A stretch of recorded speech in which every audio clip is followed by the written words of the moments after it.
CH Lakshminarayana స్మారక సాహితీ పురస్కార ప్రదానోత్సవం గుంటూరులో ఘనంగా నిర్వహించారు. ప్రొఫెసర్ సిహెచ్ సుశీలమ్మ సాహితీ స్వర్ణోత్సవ వేడుకలో భాగంగా బృందావన్ గార్డెన్స్ శ్రీ వెంకటేశ్వర స్వామి ఆలయ ప్రాంగణంలో ఈ కార్యక్రమం ఏర్పాటు చేశారు. తెలంగాణ విశ్వవిద్యాలయం తెలుగు అధ్యయన శాఖ అధ్యక్షులు సిహెచ్ లక్ష్మణ చక్రవర్తి లక్ష్మీనారాయణ స్మారక సాహితీ పురస్కారం అందుకున్నారు. ఈ కార్యక్రమంలో మద్రాసు యూనివర్సిటీ తెలుగు శాఖ అధ్యక్షులు V Shankarrao, retired exchange commissioner Ahmed Sharif, RTC MD Dwaraka Tirumalarao, ప్రొఫెసర్లు సుశీల పాల్గొని పురస్కారం ప్రదానం చేశారు. సాహిత్యం లేకపోతే సమాజం మూర్ఖంగా తయారవుతుందని ఈ సందర్భంగా అతిథులు తెలిపారు. సాహిత్యం అనేది సంస్కారాన్ని నేర్పుతుందని చెప్పారు. అలాంటి సాహిత్యాన్ని సమాజానికి అందించాల్సిన బాధ్యత కవులు, రచయితలు, సాహితీవేత్తల పైన ఉందని విజ్ఞప్తి చేశారు.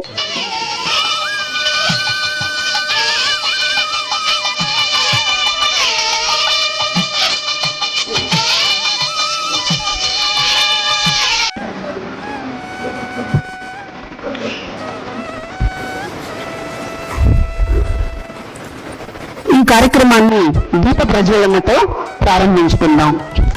శ్రీ సిహెచ్ లక్ష్మీనారాయణ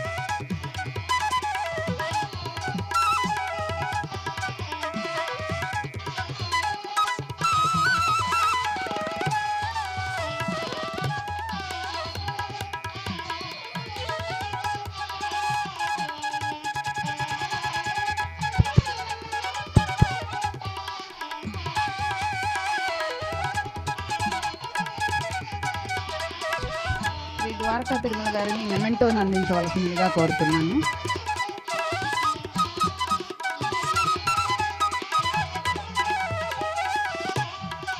అలాగే సుశీలమ్మ గారికి అందిస్తున్న దాస్ గారు.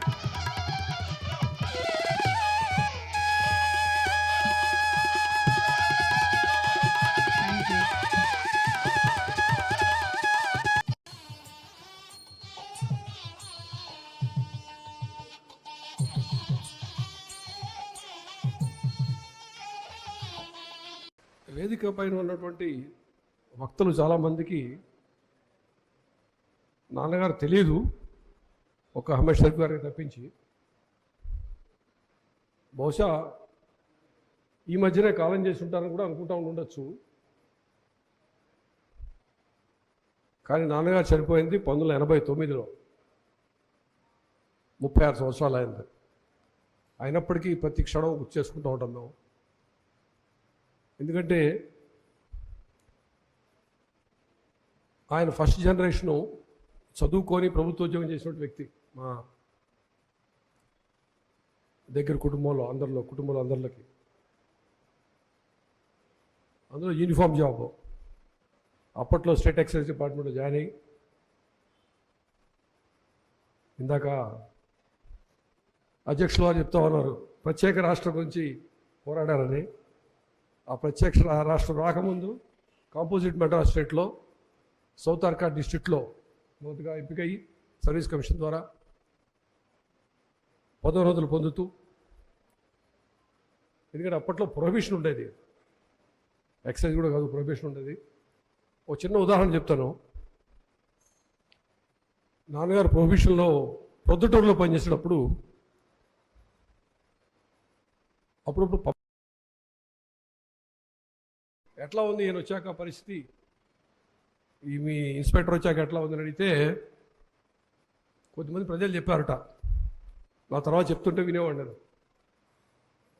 అయ్యా మాకు చెవులో కొంచెం నొప్పిగా ఉన్నప్పుడు చిన్న సారా చొక్క వేసుకుంటూ అలవాటు. ఈయన వచ్చాక ప్రొహిబిషన్ వచ్చాక అది కూడా దొరకట్లేదు మాకు అని చెప్పారట. అంటే అంత గట్టిగా ఎన్ఫోర్స్మెంట్ చేసేవారు. ఎన్ఫోర్స్మెంట్ అలా ఉండేది. జిల్లా అధికారికి అలా తెలియజేశారని చెప్పినప్పుడు మాకు చాలా సంతోషం చిన్నప్పుడు వినేటప్పుడు. ఆయన చేసినటువంటి సేవలు నీతి నిజాయితీగా ఎక్కడికి నిక్కచ్చి ఉండాలో అక్కడ చేసినటువంటి సేవలు ఇవాళ 5 రాష్ట్రాల్లో ఉంది. అంటే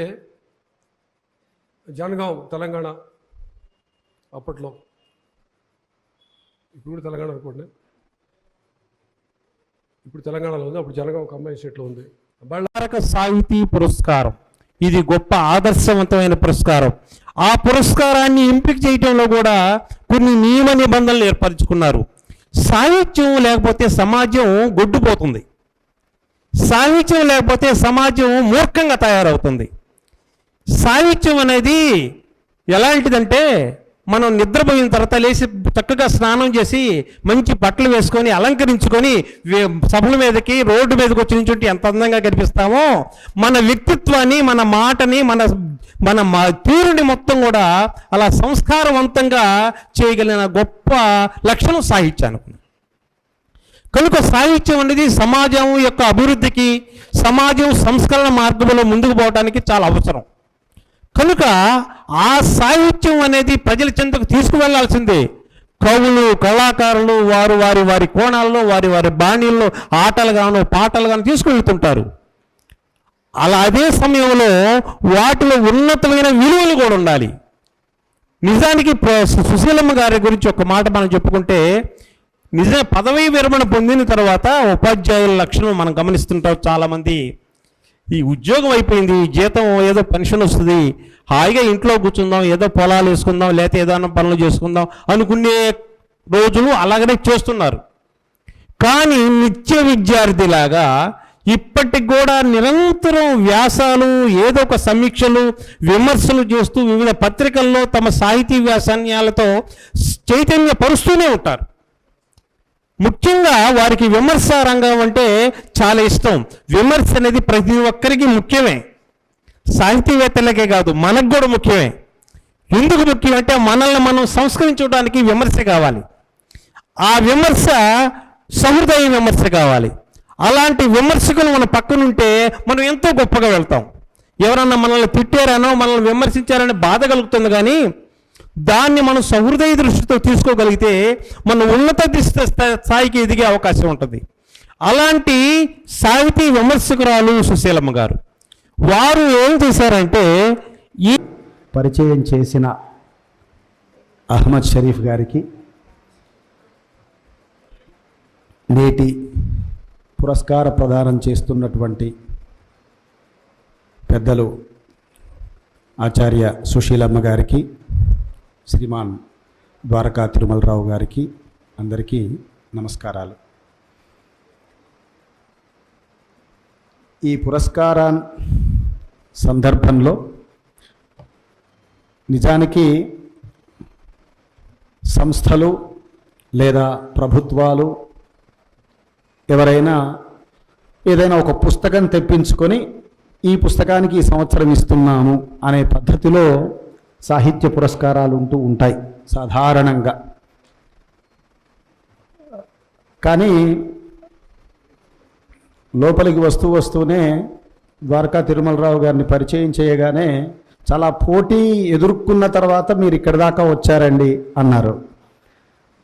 కుటుంబంలో ఉండేటటువంటి నలుగురు, సరే సాహితీ మిత్రులు కొందరు కలిసి ఫలానా వారికి ఈ పురస్కారం ఇద్దాము అని నిర్ణయించుకోవడానికి పోటీ ఏముంటుంది అని నేను కొంచెం మనసులో అనుకున్నాను ముందు నాకు ఈ అవార్డు ప్రకటించినప్పుడు. కానీ చాలా జల్లెడ పట్టిన తర్వాత నాకంటే ముందు తీసుకున్న పెద్దల పేర్లు కూడా నేను విని ఉన్నాను. కాబట్టి ఈ సంవత్సరానికి ఈ మధ్యకాలంలోనే నేను వేసిన పుస్తకం పేరు షట్చక్రం కాబట్టి, నేను 6వ వాడిని కాబట్టి, పంచామృతాల తరువాత తమిళ దేశంలో ఒక పెరుమాళ్ళ సన్నిధి ఉంది, ఆరావముదన్ అని, ఆరావుదు అముదు అన్నమాట. అట్లా 6వ వాడిని. షడ్రుచులు ఇప్పటికి పూర్తయ్యాయి. నేను కారమా వగరా తెలియదు నాకు. కానీ అయితే ఇది కానీ నేను ఏదైనా కవిత్వం రాసినది గురువుల దగ్గరికి తీసుకువెళ్ళి చూపిస్తే అన్నారు తప్ప గొప్పగా చెప్పినట్టు ఏమి అనిపించలేదు. ఏదైనా వ్యాసం తీసుకెళ్తే బాగా ఆలోచించావయ్యా అన్నట్టు అనిపించింది, లేదా బాగా రాస్తున్నాం అనిపించింది. దానికి ఇంతకుముందే రవికృష్ణ గారు ప్రస్తావించినట్టు ఆ సుబ్రహ్మణ్యం గారి షష్ఠిపూర్తి సభ కూడా ఓహో మనం విమర్శే రాయాలి, వ్యాసమే రాయాలి అని ఒకానొక జ్ఞానాన్ని కలిగించింది. ఆ స్థితి తర్వాత నేను ఇప్పటిదాకా మళ్ళీ కవిత్వం జోలికి పోలేదు, కథ జోలికి పోలేదు, మరో జోలికి పోలేదు. కానీ అవి ఎలా రాయాలి అని మాత్రం కోచ్గా చాలా చెప్పగలను. నేను ఆడలేకపోవచ్చు కాక. అది ఒక ప్రధానమైన అంశం. రెండవది, నేను సాహిత్య విమర్శలోకి అడుగుపెట్టడం కూడా సాహిత్యంలోకి ఎంత యాదృచ్ఛికంగా వచ్చానో సాహిత్య విమర్శలోకి కూడా అంతే యాదృచ్ఛికంగా వచ్చాను. నేను ఆంధ్ర విద్యాలయ ఏవీ కళాశాల దోమలగూడలో రచయితల గురించి రాయండి అన్నారు. అప్పుడు 1900 నుంచి 1955 వరకు పాత రచయితల కథలు మన అన్నమయ్య లైబ్రరీలోనే తీసుకొని అలా ఒక్కొక్క కథను తీసుకొని విశ్లేషణాత్మకంగా దాన్ని విశ్లేషిస్తూ ఆ రచయిత్రి ఎక్కడి వారు అనేటువంటి పరిచయం చేస్తూ నా కథని సమగ్రంగా చెప్తూ 3 భాగాలుగా తొలితరం కథా రచయితలను కూడా తీసుకురావడం జరిగింది. అలాగే ఈ మధ్య కాలంలో ఉషా, రవళి, నెచ్చలి వీటన్నిటిలో నేను రాసిన వ్యాసాలన్నీ కూడా విమర్శ విహంగమని తీసుకొని వచ్చాను. నేను ప్రతి సంవత్సరం నేను రాసిన వ్యాసాలను తీసుకొస్తున్నాను. దీని వెనక మా కుటుంబ సభ్యులందరూ కూడా ప్రోత్సాహం ఉంది. ఆ రోజుల్లో నేను ప్యారడీలు రాస్తుంటే మా ద్వారకా తిరుమలరావు, మా చెల్లెళ్ళు, తమ్ముడు, పెద్ద తమ్ముడు అందరు నవ్వేవాడు. ఎప్పుడు చూసినా ప్యారడీలు రాస్తావేంటనేవాళ్ళు. కానీ ఆంధ్రప్రభ, ఆంధ్రజ్యోతి ఆ రోజుల్లో వచ్చేటువంటి ప్రముఖమైనటువంటి దిన వారపత్రికల్లో నా ప్యారడీలు పడ్డాయి. ఆ తర్వాత బహుశా అన్ని ప్యారడీలు రాసింది బహుశా రచయిత్రి నేనేనేమో. దానన్నిటి ప్యారడీ అనే పుస్తకంగా కూడా తీసుకొచ్చాను. ఆ పుస్తకం తెచ్చిన వాళ్ళు కూడా ఎవరు లేరు. ప్యారడీ అని నేనే ఆ పుస్తకాన్ని తీసుకొచ్చాను.